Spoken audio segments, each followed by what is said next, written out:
NCP আর বিএনপির বর্তমান যে চলমান বিবাদ এটি নিয়ে আমি গত কদিন ধরে কোনো কথা বলিনি, কোনো লেখালেখিও করিনি, কারণ ভাবছিলাম যে আসলে কি হতে যাচ্ছে। একটা জিনিস তো অনেকেই অনুভব করা শুরু করেছে যে হ্যাঁ, আগে কি ভালো ছিলাম। এই ধরনের একটা অনুভূতি যদি মানুষের ভিতরে কাজ করে, ভুল হবে না। কারণ হলো, মানুষ খুব ভালোভাবে নিচ্ছে না বর্তমান এই যে বিষয়গুলি ঘটছে। কে অপরাধ করছে, কে অপরাধ করছে না, এটি তো পরের কথা। সাধারণ মানুষ ২৪ আন্দোলনের মাধ্যমে শান্তিপূর্ণ একটা পলিটিক্যাল অবস্থা দেখতে চায়। এ হলো সাধারণ মানুষের জায়গা থেকে মানুষ চায়, এবং আমি সেই জায়গা থেকে, সাধারণ মানুষের জায়গা থেকেই আমি দেখবার চেষ্টা করেছি যে এই ঘটনাগুলো আসলে কিভাবে দেখা উচিত। ভেবেছিলাম যে এগুলো নিয়ে কথা বলবো না, তবুও মনে হচ্ছে যে একটু তো কথা বলতেই হয়। কারণ হলো, আহ, এই বর্তমান বাংলাদেশকে আনয়নে একটু হলেও তো কাজ করেছি, একটু হলেও ফাইট করেছি, একটু হলেও নিজের জীবনের গুরুত্বপূর্ণ সময়কে অপচয় করেছে। এখন অপচয় বলতে হচ্ছে কারণ হলো, এখন এসে খুব বেশি মনে হচ্ছে না যে ভালো সময়ের মধ্যে অতিবাহিত করছে। হ্যাঁ, বর্তমান সরকার, বিএনপি সরকার, সরকার প্রধান মাননীয় প্রধানমন্ত্রী আহ, জনাব তারেক রহমানের ব্যাপারে কোনো ধরনের আমার অভিযোগ নাই। He is doing his best, no doubt at all. But বাকি সরকারের যে অন্যান্য অঙ্গ প্রত্যঙ্গ রয়েছে, সেখানে অনেক কিছু নিয়েই প্রশ্ন থাকতে পারে, এটাও ঠিক। বাট এই মুহূর্তে এসে কতটুকু থাকা উচিত না উচিত, এই পরিমাণ নিয়ে প্রশ্ন উঠতে পারে। আসি আমি মূল আলোচনায়। প্রিয় বন্ধুরা, এনসিপি, এটা সত্য যে তাদের জন্ম ইতিহাস তারা ভুলে যাচ্ছে। তারা কিভাবে নতুন একটা রাজনৈতিক কালচার শুরু করতে হবে, যেই প্রশ্নে এবং যেই শর্তে ২০২৪ ঘটেছিল, যে মানুষ নতুন একটা বন্দোবস্ত চেয়েছে, নতুন একটা সংস্কৃতি চেয়েছে, পুরাতন সংস্কৃতি থেকে বের হয়ে নতুন একটা সভ্য সংস্কৃতিতে ঢুকতে চেয়েছে রাজনীতিতে। কিন্তু আমরা কি দেখছি? আমরা দেখছি নাসিরউদ্দিন পাটোয়ারি নামক যিনি আছেন, তার মুখ থেকে গালি ছাড়া কথা বের হয় না, তার মুখ থেকে হুমকি ছাড়া কোনো বক্তব্য বের হয় না। এর কারণও আছে, কারণ তিনি গালি এবং হুমকি দিলে তিনি মনে করেন যে তিনি ভাইরাল হবেন। কারণ ভাইরাল রোগে আক্রান্ত, এখন তো আমি দেখছি বা বর্তমান রাজনীতিবিদদের মধ্যে ভাইরাল রোগে আক্রান্ত শুধুমাত্র আর ছোটো খাটো বা ছোট বয়সের মধ্যে নাই, এটা এখন বুড়া বয়সে শুরু হয়ে গেছে। এখন সব বুড়ো বুড়া রাজনীতিবিদরাও দেখবেন যে আপনার চতুর্দিকে গলায় মাইক্রোফোন লাগিয়ে হাঁটায়। মানে কোথায় কোথায় গিয়ে কী কী দেখাবে মানুষকে দেখানোর জন্য, অনলাইনে ভাইরাল হওয়ার জন্য, এই ভাইরাল রোগের সব জায়গাতে আক্রান্ত হয়েছে। আর ইতিমধ্যে যা দেখতে পাচ্ছি, আর এখন ব্লু ফিল্ম লুকিয়ে দেখার প্রয়োজন নাই। অনলাইনে ঢুকলেই এখন ব্লু ফিল্ম মোটামুটি খুব অ্যাভেলেবেল দেখা যায়, এবং প্র্যাকটিক্যাল ব্লু ফিল্ম, এবং এর মধ্যে আমাদের পলিটিশিয়ানরা খুব ভালোভাবে এগিয়ে আছে।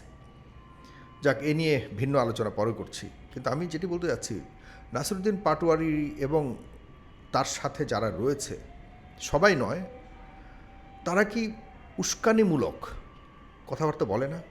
আপনাকে বলতে পারবেন তারা খুব বেশি সভ্য একটা রাজনৈতিক চর্চা করে? আমি তো দেখি না। আপনি আমার বাবাকে গালি দিবেন, আপনি আমাকে গালি দিবেন, আমি সহ্য করে থাকব? বিএনপিকে আমি পছন্দ করি না করি, বা বিএনপির রাজনীতিকে আমি পছন্দ করি না করি, সেটি নিয়ে প্রশ্ন থাকতে পারে। রাজনৈতিক পক্ষ প্রতিপক্ষ থাকাটাই তো স্বাভাবিক। গণতান্ত্রিক সবচেয়ে বড় সৌন্দর্যটাই হলো রাজনৈতিক প্রতিপক্ষ থাকা। এবং আমি যতটুকু দেখেছি, প্রধানমন্ত্রী কিন্তু রাজনৈতিক প্রতিপক্ষতাকে তিনি স্বাগত জানাচ্ছে। তার নিচের স্তরে যারা রয়েছে, এদের ভবিষ্যৎ, এদের খুব কঠিন ভবিষ্যৎ আসতেছে, এতে কোনো সন্দেহ নেই। কিন্তু এই মুহূর্তে সারা বাংলাদেশ একমাত্র জনাব তারেক রহমানের নেতৃত্বকেই দেখার চেষ্টা করছে।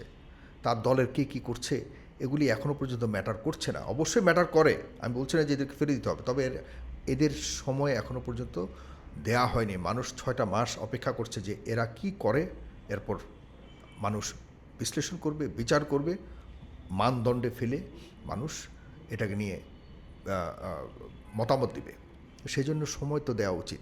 এবং আমি বলছি, বর্তমানে এই যে বিবাদ চলছে, এটি নিয়ে বিএনপির অবস্থান নিয়ে আমি কথা বলবো, শেষ পর্যন্ত আপনার কথাগুলো শুনবেন। আমি এটি শুধুমাত্র ভিডিও করছি না, আমি বাস্তবতাকে তুলে ধরতে চাচ্ছি। আপনারা যারা শুধুমাত্র অন্ধ সমর্থক রয়েছেন তাদের কমেন্টের ব্যাপারে আমি একটু অনুরোধ করব, পুরোটা শুনে মন্তব্য করবেন। এখন যে দলগুলো রাজনীতি করছে সবগুলো দল কিন্তু নতুন বাংলাদেশ তৈরির জন্য রক্ত ঝরিয়েছেন। সবার কিন্তু এই 2400 কন্ট্রিবিউশন রয়েছে, সবার কিন্তু পূর্বের 17 বছরের ফ্যাসিজম এর শিকার কোনো না কোনোভাবে আপনারা হয়েছেন, ক্ষতিগ্রস্ত হয়েছেন।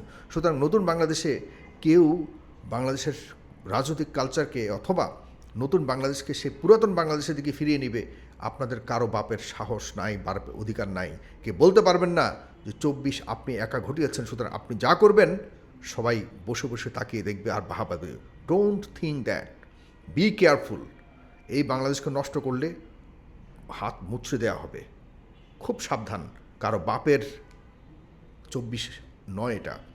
পরবর্তী বাংলাদেশ আপনারা কেউ এককভাবে মানে খুব বড়াই করে বলবেন আপনাদের বাংলাদেশ, এর আগে যেমন 71কে নিয়ে বড়াই করেছিল সবাই, এখন আবার করবেন।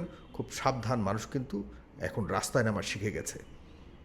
সুতরাং মন্ত্রী হয়েছেন, এমপি হয়েছেন বা পাওয়ারফুল হয়েছেন, আর আপনি সব কিছু, don't think even about that.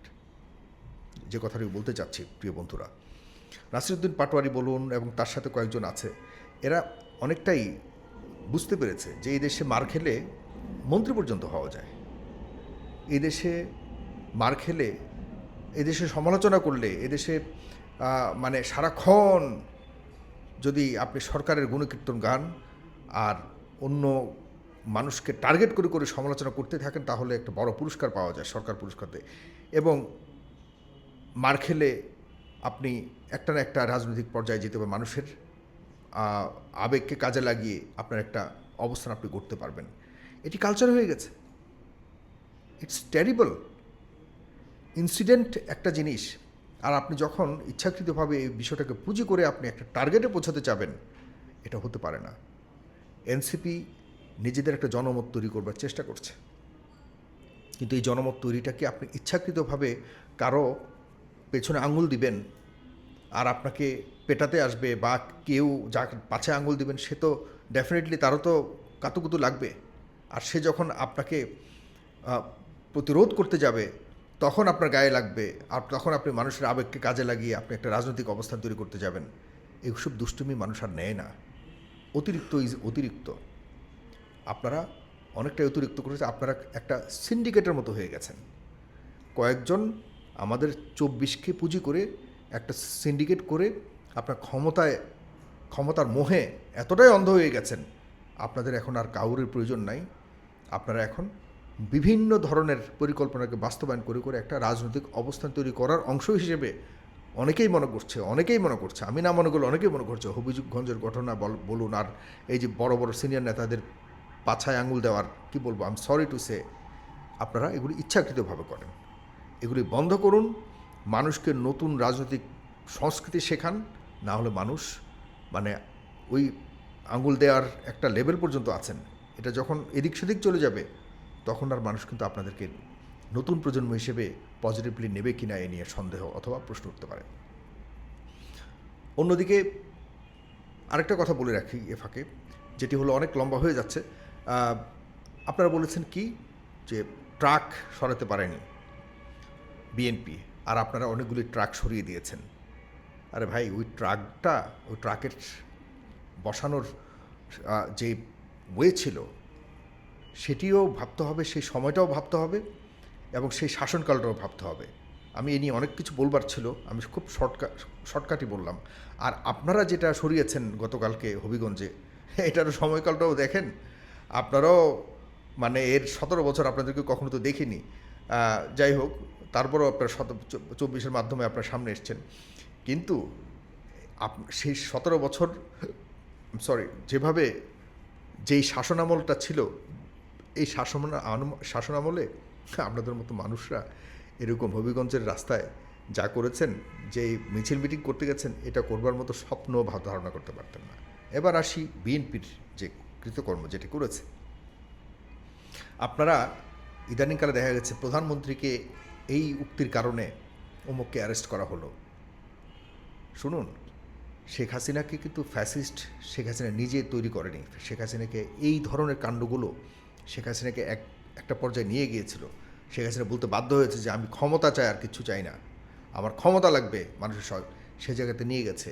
জনাব তারেক রহমান একটা সভ্য দেশ থেকে দীর্ঘদিন ধরে সে অনেক কিছু সভ্যতা শিখে এসে সেই সভ্যতাকে কাজে লাগানোর চেষ্টা করছে। কিন্তু আপনাদের বিএনপির মানে এত অকৃতজ্ঞ হয়ে যাচ্ছেন, এই দলটি এতটা ভয়ঙ্কর অকৃতজ্ঞ হয়ে যাচ্ছে, তারা শুধুমাত্র এখন আকাশের দিকে তাকিয়ে তাকিয়ে চলে, নিচে যে মানুষ আছে এটা ভুলে গেছে।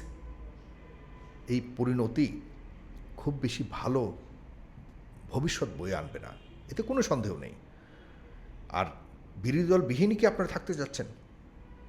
আপনারা আপনাদের যে বর্তমান মানে way of doing the politics, যাতে মনে হচ্ছে আপনারা কোনো মানে বিরোধী দল রাখতেই চাচ্ছেন না, কেউ আপনাদের সমালোচনা করতেই পারবে না।